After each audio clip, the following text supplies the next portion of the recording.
berada di ruangan ini dalam rangka untuk menambah pemahaman kita terhadap apa judulnya?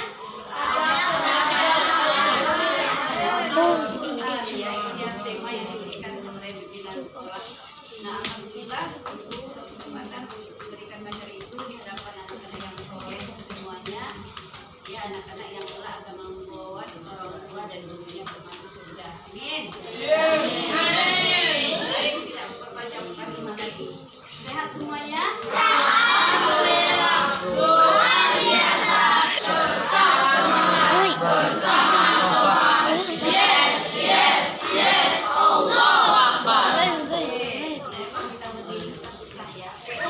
Waktunya nggak lama, 15 menit saja seperti sampai itu kok itu.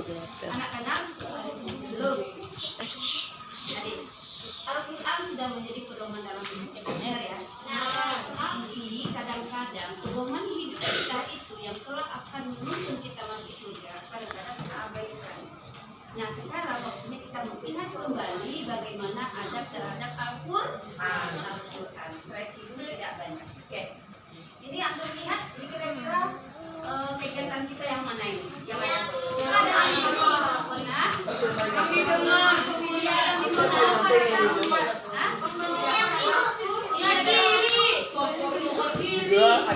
ini adalah kegiatan kita saat antum diberikan materi oleh mamanya Wafa, ya itu tentang bahwa antum harus hidup rukun sesama teman, nggak boleh mengguli, ternyata mengguli itu gabung di sini.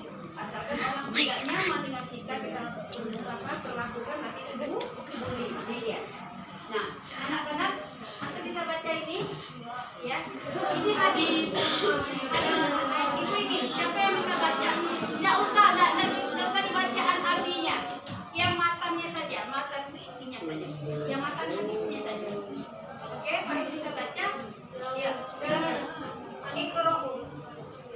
Iqra'ul Qur'ana fa innahu ya'ti yawmal qiyamati syafi'an al-ashhad. Oke, ada yang lagi yang bisa belajar ya? Silakan.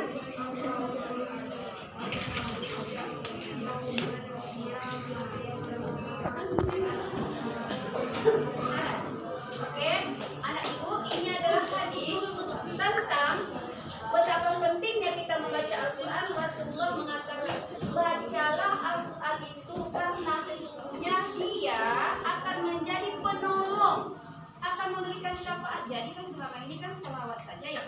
Mari kita bersolawat kepada Rasulullah, dengan demikian kita berharap akan mendapatkan syafaatnya. Kan gitu. Ternyata Al-Quran juga akan memberikan syafaat kepada orang yang membacanya.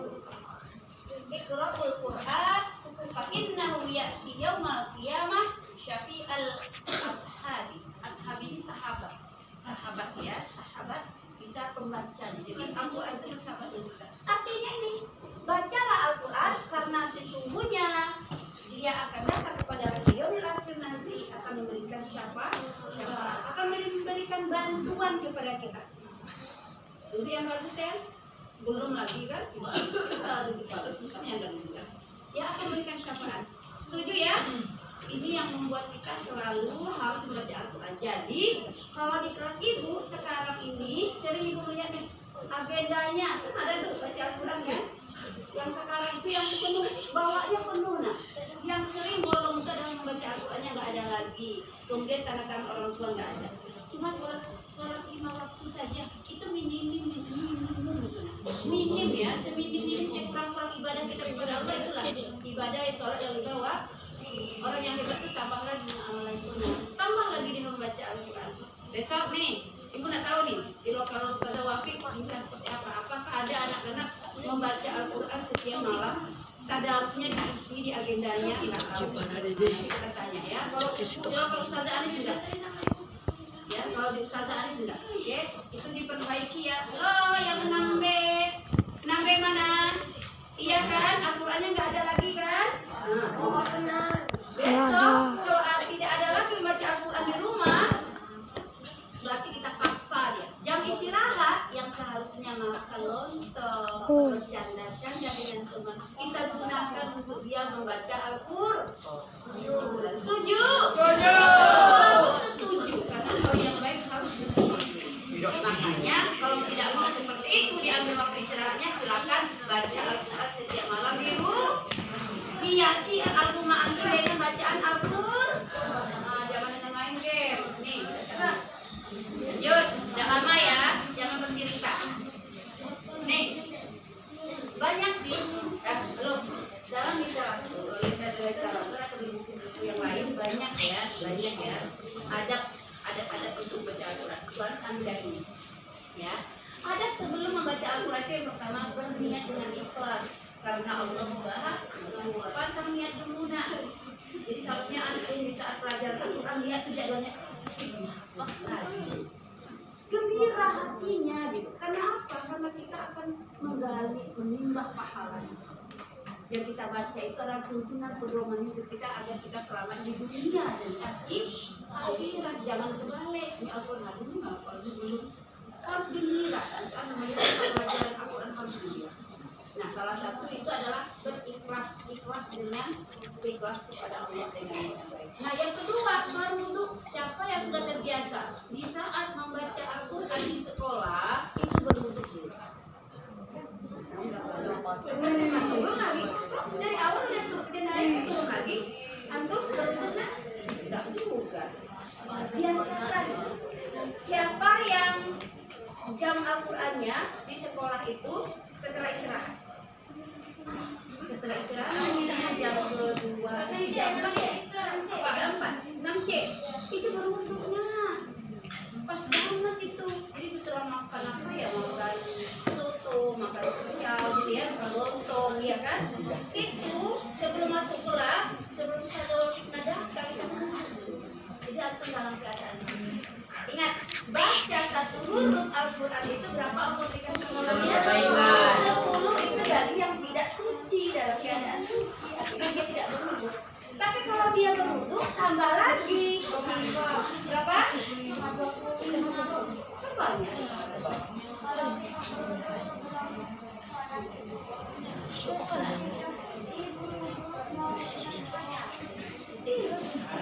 Ibu itu kan kita mau belajar apa nih Al-Quran belajar istirahat ya kan. Nah sebelum masuk jam itu jangan yang dikatakan oleh teman-teman begini nih, halo, yang dikatakan teman begini, kita dalam kondisi belajar ya kan, jam ke 6 ya, 6 ingat atau 5 kita dalam keadaan belajar, halo, guru sedang menjelaskan, kawan-kawan sedang latihan, kita sengaja keluar supaya nanti niatnya itu supaya cepat untuk sholat zuhur. Itu beda lagi. Ini nama a'malu binniyat. Niat itu di hati kita loh. Yang ibu maksudkan ini adalah antum waktu istirahat itu atau bahkan ketika antum sudah selesai latihan atau apa, pelajaran Armen nih, ya Pak Armen tadi sudah selesai tugas kita atau apa, nanti pelajaran Al-Quran, antum boleh bilang sama Pak Armen ya Pak, boleh izin dulu Pak, saya mau berwudu. Itu pasti dibolehin, tapi disebut disampaikan. Bagaimanapun orang yang membaca Al-Quran dalam kondisi bersuci tanpa berwudu dengan yang bersuci sudah berwudu akan berbeda pahalanya diberikan oleh Allah. You understand? Nah, kemudian menutup aurat.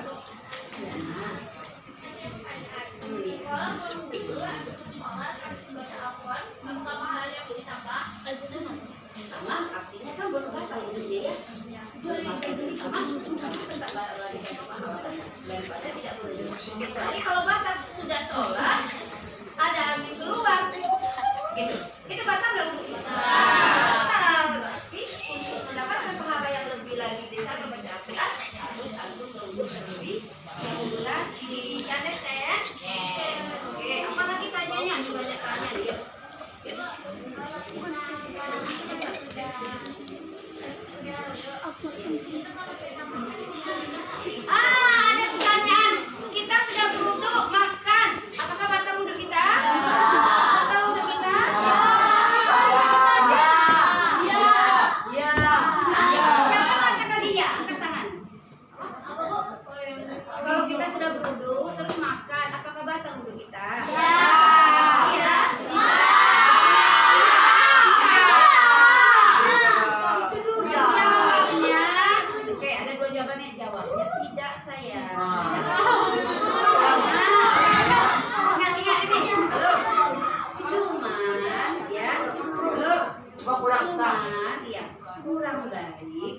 jika antum tidak membersihkan mulut lagi, antum nggak kumur, nggak gosok gigi, udah ada sisa makanannya dalam sholat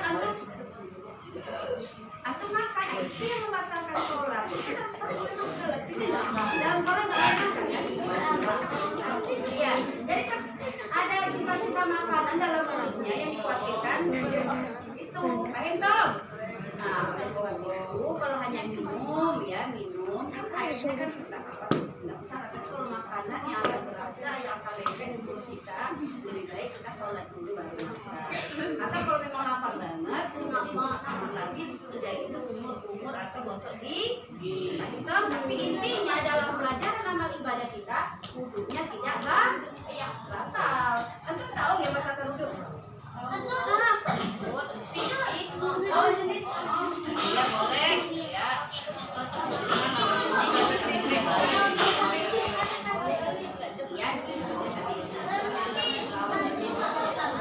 Tapi jangan sengaja. Sengaja. Oke. Lanjut ya. Nah, ini nih menutup aurat.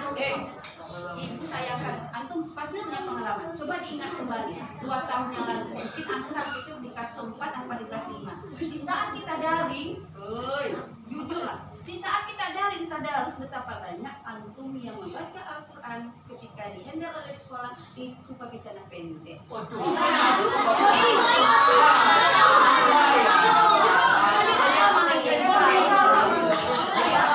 Ibu pernah lihat? Ibu pernah lihat baju sekolah? Yang celana apa itu? Celana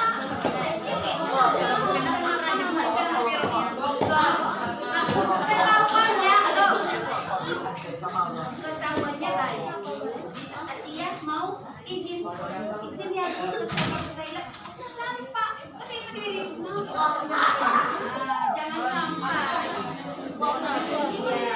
Jangan sampai berulang lagi. Kalau kita belajar nanti dari, halo, kok bapak? Antum ada sini nak? Enggak.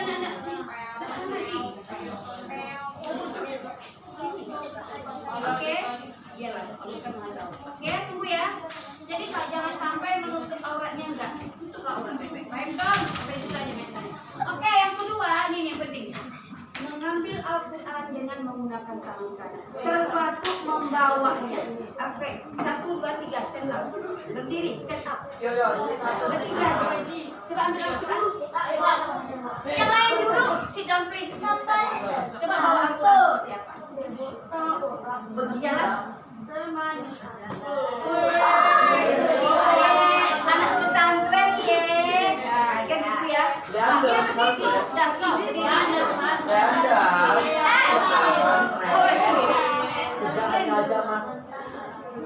begini, pergi ke masjid, tadarus. Allah tak di bawah ini dulu lihat. Anak ketiga. Bisa lihat. Seperti ini. Jadi besok ibu mau lihat anak-anak di sofa di mana berada, bisa memegang Al-Quran tangannya begini. Terus satu lagi di saat meletakkan, coba letakkan. Letakkan Al-Quran.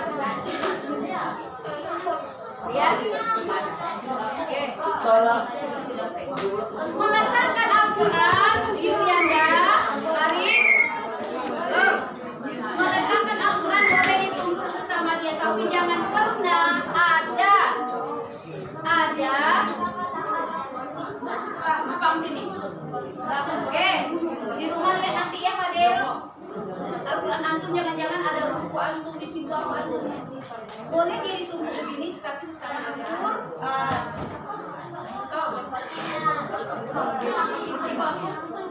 Jadi dia jangan sampai pakai kursi, tidak bisa pernah diambil, tidak pernah dibaca-baca buku, bisa dibaca astagfirullahaladzim,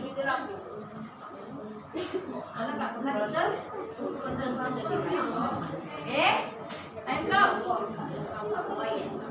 Oke, ada pertanyaan?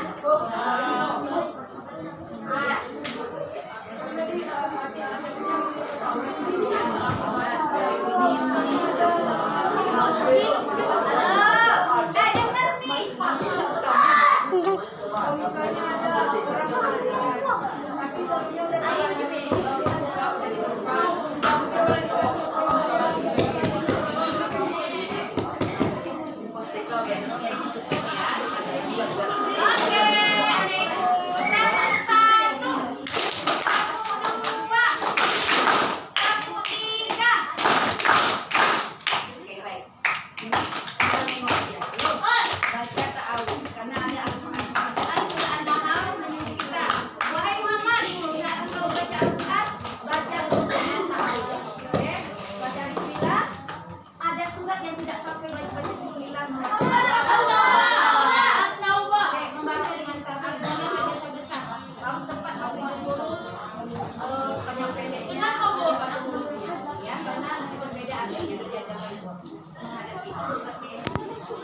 Baik, demikian ya penjelasan Ibu Fauzia dalam waktu yang singkat ini mampu mengingatkan kembali untuk lebih baik. Takbir. Takbir. Lakukan sholat Jumat dengan baik. Tahu bahwa khutbah adalah rukun. Khutbah adalah rukun di Marahayani. Khutbah adalah rukun. Tolong dengarkan baik-baik. Assalamualaikum warahmatullahi wabarakatuh.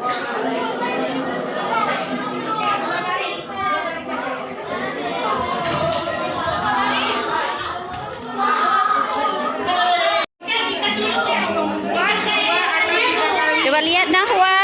Mana? Ah iya, ke bawah lagi. Dari bawah. Dari bawah ya.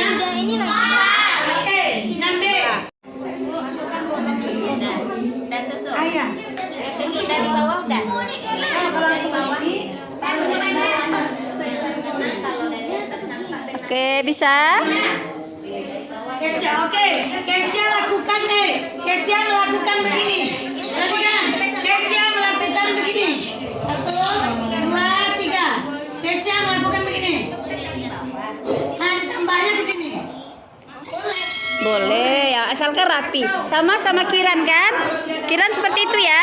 Nah, ya boleh nak, boleh.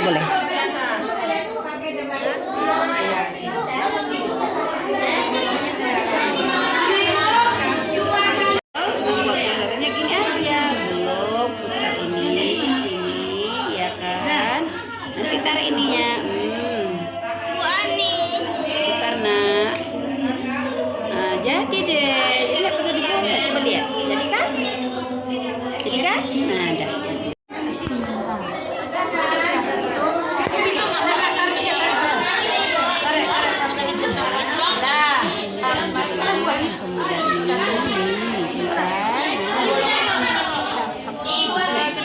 Tengok bagian atasnya. Buah tuh di mana? Ibu Anis.